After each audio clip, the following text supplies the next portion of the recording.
Good afternoon, Prosper. I'm Jordan Ramsey, and this is the Pandemic Program, bringing you all the news you need to know from at least 6 feet away.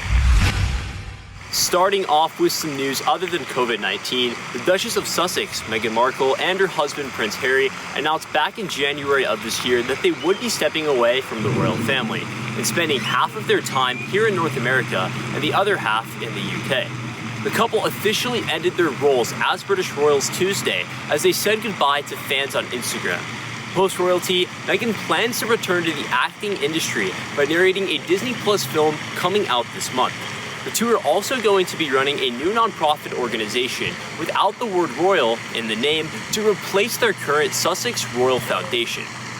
Although this decision was heartbreaking for the royal family, Queen Elizabeth II has said, quote, that Harry, Meghan, and Archie will always be much-loved members of my family. Chefs at Dallas restaurant Savor dedicated their Tuesday to providing meals for doctors who are working hard to put an end to the coronavirus pandemic. The chefs worked all day on Monday preparing lasagna and chicken Florentine that would be distributed to UT Southwestern Hospital the following day. And doctors who ordered to-go meals received 50% off of their orders. Luke Rogers, executive at Savor, says, quote, we know that they're doing something great, just being on the front lines. We're supporting them and we're behind them. The free and heavily discounted meals to these local doctors is Savor's own way of saying thank you and expressing their appreciation for all that healthcare professionals have been doing during this time. Many find it difficult to stay cooped up in their houses all day, so going outside and getting some exercise has been a new part of people's daily routines. The Texas Parks and Wildlife Department is helping out with this by keeping all Texas state parks open, as long as guidelines put in place by federal, state, and local governments are being followed. Parks are requiring customers to prepay online and limit contact in the park, allowing less people to roam the park and closing some sites that may bring too many people too close together. Even with these new regulations, people are still being encouraged to go outside and explore the parks because this is a healthy way to be outdoors. Many sports seasons have been postponed or canceled in order to keep athletes safe during this global pandemic. Zoe Dale, a PHS junior, is also seeing her dance season come to an early end and is reminiscing on what she accomplished prior to her season being cut short. Mason Moomey has her story of artistry. A dancer is a passionate artist whose brush is their body and canvas is the stage. I view dance as an art, as a way like artists or musicians could put any type of emotion or a story they have into putting it into their work. I view dance as an art form, as in creating your own pieces, kind of like how artists, like they draw, like you can create it into your own form of unique way. Dancers paint their piece to express a story in their life. This past year, my song was Everybody Hurts. I picked that song personally because these past 2 years have been very rough mentally and physically. So I wanted something I could really get the audience's attention for and be able to help grasp their emotion. The art of each performance is conveyed through the dancer's emotions and personal connection to the routine. If it's an emotional piece, I'll put my own emotions into it that I've kept away in a bottle. If I have more of a happy piece, I'll be able to put some fun into it and contribute to it in a different way than other people can. I love watching her dance. She puts her emotion through it, and it's very beautiful and graceful. The emotion and passion Zoe puts behind each dance is what makes her a successful artist. For Eagle Nation News, I'm Mason Moomey. Prosper. Since sports have been canceled, lots of PHS students are left with an empty schedule because they are no longer practicing or competing. Let's see what students have been doing to occupy themselves in this edition of the Quarantine Chronicles. So I've been doing quite a few different things while on this extended break that we got from coronavirus. And the first one would just be watching movies and binging TV shows because we have lots of time. And then I've also been doing a little bit of schoolwork because we're not on spring break anymore. We are back in school, even if it is online.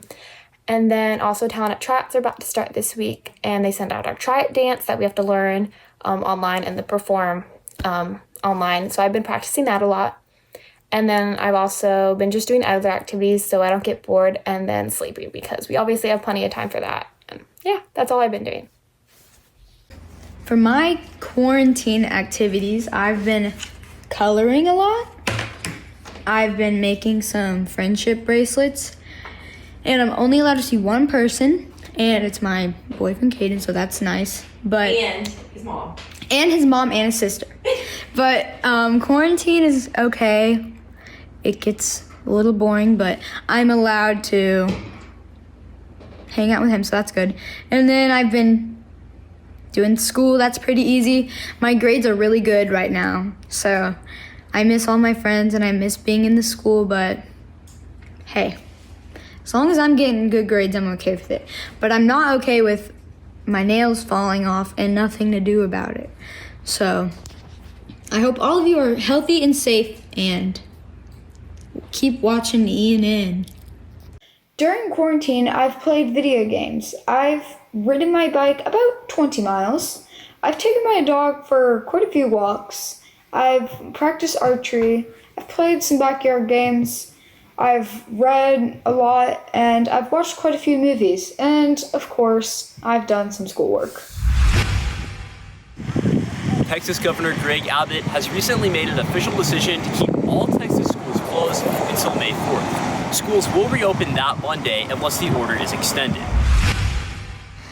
With schools being closed for a month longer now, you're probably running out of things to do and itching to get back to normal. But for now, here's Corey Tedison with some activities that you can try while social distancing. With COVID-19 resulting in lockdowns that force everything to close and everyone to stay at home, the social distancing that can come from it can get pretty rough.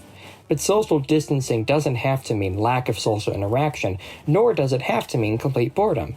So here are 5 things you can do to cope with social distancing. Number 1. Want to watch Netflix with friends? The Netflix Party extension has you covered. All you and your friends need is a computer with the Chrome browser. Just download the Chrome extension at netflixparty.com, go to Netflix and find your favorite show or movie, click the extension to start a party, share the link with your friends, and voila! Your Netflix videos are synced with each other. Number 2. You don't have to go out to theaters to watch the latest blockbusters. Various movie studios are releasing their movies to digital early, such as Pixar's Onward, Emma, The Invisible Man, The Hunt, and Sonic the Hedgehog. These movies are coming to digital movie platforms such as iTunes, Google Play Movies, and Vudu. Number 3. When you're spending so much time at home, why not take care of it? Now is the perfect time to engage in some spring cleaning, organize your things, and rid yourself of the things that no longer make any sense to keep. Netflix's Tying Up with Marie Kondo is a good source of inspiration to get that spring cleaning started. Number 4. It's always important to stay in touch even if you're physically separated.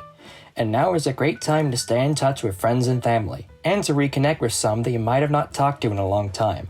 Keep in touch with regular video calls using apps such as FaceTime, WhatsApp, Google Duo, Skype, or Discord. Number 5. Try something new. Now is a great time to try something new, or to pick up a new hobby such as cooking, writing, painting, documentary watching, podcast listening, book reading, yoga, and more. Trying something new or picking up a new hobby is key to defeating boredom, and who knows, you might just find something you really enjoy.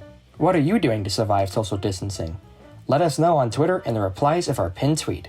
For Eagle Nation News, I'm Corey Tennyson. Prosper. Thank you for watching this episode of the Pandemic Program. I'm Jordan Ramsey, bringing you all the news that you need to know for today. And remember to stay safe at least 6 feet away.